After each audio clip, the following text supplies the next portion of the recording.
Hi po! I-share ko sa inyo yung favorite kong tripod. So, 3 years na akong Shopee affiliate, tapos sa TikTok, 7 months na akong Shopee affiliate. So far, nagsusurvive naman ako sa favorite kong tripod. Ito siya. O, diba pa, nipis lang yan.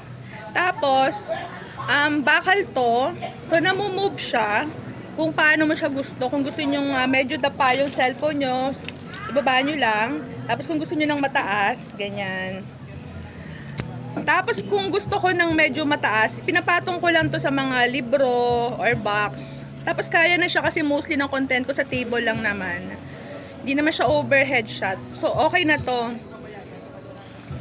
So nasusurvive ko naman yung mga content ko, gamit talaga to. Sturdy po nito na hindi natutumba yung cellphone kaya gustong gusto ko siya. Tapos yung base na kasi, enough lang para dun sa bigat ng cellphone, yung hindi babagsak. Tapos binababa ko lang siya. Yan. Tapos actually meron na ako nito, nagkalawang na kasi sa baba. So bumili pa ako ng dalawa. So ganun ko siya kagusto na bumili pa ako ulit. Tapos panregalo mo rin ng mga tao sa bahay. Diba?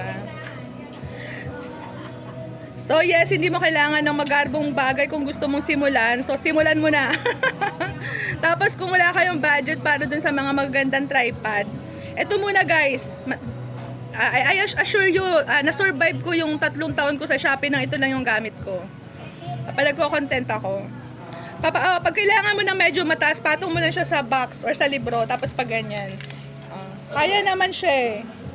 Tapos ito rin yung dinadala ko sa labas, kasi hindi siya bulky. Imagine yung ganyan lang, oh, yan na, nasa bag mo na.